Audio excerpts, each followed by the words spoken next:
Hello दोस्तों, नमस्कार। स्वागत है आप सभी का। दोस्तों, पिछले वीडियो में हम राजस्थान के क्रांतिकारियों के बारे में पढ़ रहे थे, उसी श्रेणी में आगे कंटिन्यू करेंगे। इससे पहले के वीडियोज़ है वो अगर आपने नहीं देखे हैं तो यहाँ पर आपको आई लिखा हुआ इस कॉर्नर में बटन दिखेगा, उस पर क्लिक करके वो पहले के वीडियो हैं वो देख सकते हैं, उनका प्ले लिस्ट आपको मिल जाएगा। तो चलिए आज के जो क्रांतिकारी हैं उनके बारे में बात करते हैं। वेरी वेरी इम्पोर्टेंट है और यहाँ से हर बार एग्ज़ाम में प्रश्न है वो आता रहता है। हम बात करेंगे नाना भाई खांट के बारे में। नाना भाई खांट, इनका संबंध है वो रास्तापाल। रास्तापाल कहाँ पर है तो ये डूंगरपुर में है। डूंगरपुर, रास्तापाल डूंगरपुर से इनका संबंध रहा है। डूंगरपुर प्रजामंडल के उत्तरदायी शासन की स्थापनार्थ एवं रियासती अत्याचारों के विरुद्ध 1947 ईस्वी में आंदोलन चलाया, जिसे माणिक्यलाल वर्मा का निर्देशन प्राप्त हुआ था। रास्तापाल के नाना भाई खांट ने प्रतिज्ञा की, जब तक मेरी जान रहेगी तब तक मैं अपने गांव रास्तापाल की पाठशाला बंद नहीं होने दूंगा। ये नाना भाई खांट की प्रतिज्ञा थी। क्या प्रतिज्ञा थी, एक बार दोबारा सुनिए कि जब तक मेरी जान रहेगी तब तक मैं अपने गांव रास्तापाल की पाठशाला बंद नहीं होने दूंगा।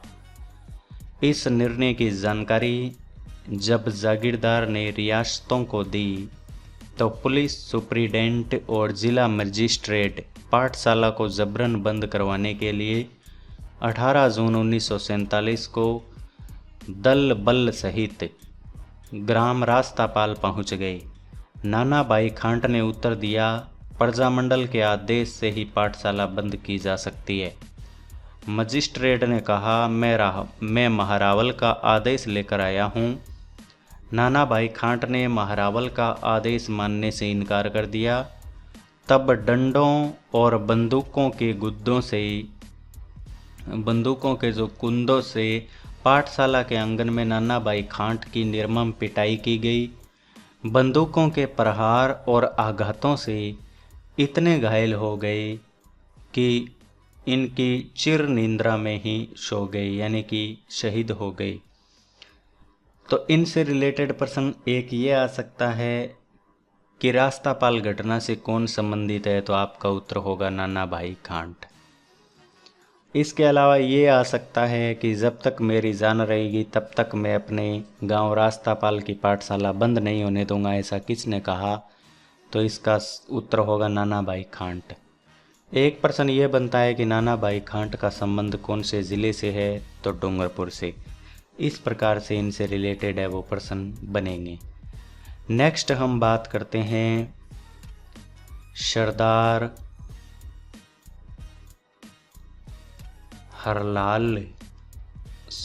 हरलाल सिंह के बारे में बात करते हैं और इनका संबंध है वो झुंझुनू से।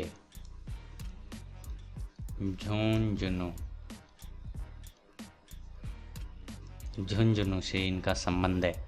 सरदार हरलाल सिंह का जन्म है वो झुंझुनू जिले के हनुमानपुरा गांव में 1901 में हुआ था। ठीक है। सरदार हरलाल सिंह अशिक्षित थे। हरलाल सिंह ने रियासती एवं जागीरदारी जुल्मों का डटकर विरोध किया। किसान एवं प्रजामंडल आंदोलन में इन्होंने सक्रिय भूमिका निभाई। विद्यार्थी भवन झुंझुनू की स्थापना कर उसे राजनीतिक एवं सामाजिक गतिविधियों का केंद्र बनाया। तो एक प्रश्न इनसे रिलेटेड ये बनता है जो कि वेरी वेरी इंपॉर्टेंट है, एग्जाम में पूछा जा सकता है कि विद्यार्थी भवन झुंझुनू की स्थापना किसने की। विद्यार्थी भवन झुंझुनू की स्थापना की, तो सरदार हरलाल सिंह ने इसकी स्थापना की थी। ठीक है, इसके बारे में आप याद रखेंगे। और ये राजनीतिक और सामाजिक गतिविधियों का केंद्र बन गया था, विद्यार्थी भवन झुंझुनू। इसी केंद्र में उन्होंने किसान आंदोलन का संचालन किया था। कुशल नेतृत्व के कारण उसके सहयोगियों ने उन्हें सरदार की उपाधि दी थी। तो सरदार की उपाधि है वो उनके सहयोगियों ने ही उन्हें दी थी, ये सरदार की उपाधि। एक बार दोनों को थोड़ा रिवाइज कर लेते हैं जो कुछ भी हमने पढ़ा। एक तो हमने पढ़ा नाना भाई खांट, जो कि रास्तापाल का जो जुड़ा हुआ है हत्याकांड, इनकी पीट कर हत्या कर दी थी। इनसे रिलेटेड ही इनका संबंध है डूंगरपुर ज़िले से। ये पाठशाला चलाना चाहते थे, लेकिन महारावल का आदेश भी इन्होंने नहीं माना, तो इनको डंडों और बंदूकों से कूट करके इन पर इतना प्रहार किया कि ये शहीद हो गए, घायल हो गए। इसके बाद में हरलाल सिंह के बारे में हमने पढ़ा। हरलाल सिंह का संबंध झुंझुनू से है। 1901 में इनका जन्म हुआ, हनुमानपुरा गांव में हुआ। विद्यार्थी भवन झुंझुनू की इन्होंने स्थापना की थी, और ये विद्यार्थी भवन झुंझुनू जो है वो राजनीतिक और सामाजिक गतिविधियों का केंद्र बन गया। और इनके जो सहयोगी थे उन्होंने इन्हें सरदार की उपाधि दी थी। आगे कंटिन्यू करते हैं, नेक्स्ट के बारे में पढ़ते हैं, और वो है नेक्स्ट जो कि एग्ज़ाम की दृष्टि से महत्वपूर्ण है, वो है कप्तान दुर्गा प्रसाद। दुर्गा प्रसाद, इनका संबंध कौन से ज़िले से रहा है? तो ये रहे हैं नीम का थाना। अभी नीम का थाना ज़िला भी बन गया है। Very very important. Durgadas Prasad का संबंध है वो नीम का थाना से रहा है, क्योंकि इनका जन्म है वो 1905 में नीम का थाना में ही हुआ था। ये आप याद रखेंगे। इनकी प्रारंभिक शिक्षा है वो अर्जुन लाल सेठी की वर्धमान पाठशाला, जिसके बारे में आपको बता चुका हूँ, उसमें, तथा बाद में सांबर और कानपुर में इन्होंने अपनी प्रारंभिक शिक्षा प्राप्त की थी। चौधरी ने राजस्थान सेवा संघ के अंतर्गत बिजोलिया में कार्य किया और 1930 ईस्वी में संविधानता आंदोलन में शामिल हो गए। 1930 से 1947 तक राष्ट्रीय आंदोलन में भाग लेने के कारण अनेक बार जेल भी गए। दुर्गा प्रसाद ने एक पत्रकार के रूप में अपनी पहचान बनाई। इन्होंने अजमेर और जयपुर से प्रकाशित दैनिक नवज्योति का लंबे समय तक संपादन किया। तो इनसे रिलेटेड यही प्रश्न इम्पोर्टेंट बनता है, जो कि सबसे ज़्यादा है इम्पोर्टेंट है। इसको 3 स्टार आप कर सकते हैं। जो दैनिक नवज्योति समाचार पत्र है, इसका संपादक है वो इन्होंने ही किया था। और कहाँ से किया था? तो अजमेर व जयपुर से दुर्गा प्रसाद ने किया था इसका, ठीक है। इसके बारे में आप याद रखेंगे। इनका जन्म नीम का थाना 1905 में हुआ, और जो दैनिक नवज्योति समाचार पत्र है उसका संपादक है वो जयपुर और अजमेर से इन्होंने किया था। और इनकी प्रारंभिक शिक्षा है वो अर्जुन लाल सेठी ने जो वर्धमान विद्यालय पाठशाला स्थापित की थी उसमें हुआ, और उसके उपरांत सांबर और कानपुर में इन्होंने अपनी शिक्षा प्राप्त की थी। और ये बिजोलिया के अंतर्गत और राजस्थान सेवा संघ के अंतर्गत इन्होंने कार्य किया था, और राष्ट्रीय आंदोलन में भी ये भाग लिया और कई बार जेल गए थे।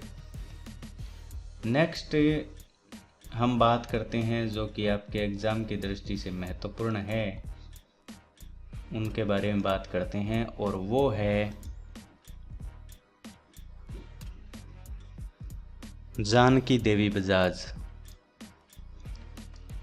जानकी देवी बजाज, इनका जन्म है वो लक्ष्मणगढ़ के सेठ गिरधारी लाल जाजोदिया के यहाँ 1893 ईस्वी में मध्य प्रदेश के जावरा कस्बे में हुआ। 1902 में जमुनालाल बजाज के साथ जानकी देवी का विवाह हुआ, और इन्हें ससुराल वर्धा में रहना पड़ा। सर्वप्रथम जानकी देवी ने जड़ परंपराओं को तिलांजलि दी, तभी खुलकर सत्याग्रह में भाग ले सकी। बजाज जी के देहांत के बाद में इनको गौ सेवा संघ की अध्यक्ष बनाया गया। ये जयपुर प्रजामंडल के 1944 के अधिवेशन की अध्यक्ष चुनी गई थी। ये बात इनके लिए वेरी वेरी इंपॉर्टेंट है। इनका जन्म है वो लक्ष्मणगढ़ मध्य प्रदेश एमपी में हुआ था, और ये है वो जमुनालाल बजाज की वाइफ है। उनके साथ में इनका विवाह हुआ था। ससुराल इन्हें वर्धा में रहना पड़ा था, और जानकी देवी ने जड़ परंपराओं को तिलांजलि दी और खुलकर सत्याग्रह में भाग लिया। और जब बजाज जी का देहांत हो गया तो उसके बाद में गौ सेवा संघ के अध्यक्ष इन्हें बनाया गया। गौ सेवा संघ, गौ सेवा संघ की अध्यक्ष इन्हें बनाया गया। इसके अलावा जयपुर के प्रजामंडल में 1944 के अधिवेशन में ये अध्यक्ष चुनी गई थी। तो ये इनके बारे में इम्पोर्टेंट बात है। और इनका संबंध है वो सीकर जिले से रहा है। वेरी वेरी इंपॉर्टेंट, सीकर, ठीक है, ये भी आप याद रखेंगे। तो आज के वीडियो में इतना ही पढ़ेंगे। बाकी के क्रांतिकारी कुछ महिलाएं हैं, जैसे कि अंजना देवी चौधरी, रतन शास्त्री, रम्मा देवी, कालीबाई, किशोरी देवी, उनके बारे में हम नेक्स्ट वीडियो में पढ़ेंगे। तब तक के लिए आप पहले के वीडियोज़ हैं वो नहीं देखे हैं तो वो देख लीजिए, ताकि आपका रिवीजन हो जाए, क्योंकि प्रश्न जो मैं आपको करवा रहा हूँ वहीं से एग्जामिनर है वो हर बार उठाता रहता है। मिलते हैं अगले एक और नई वीडियो में इसी प्रकार के महत्वपूर्ण प्रश्नों के साथ में। Thank you so much for watching this video.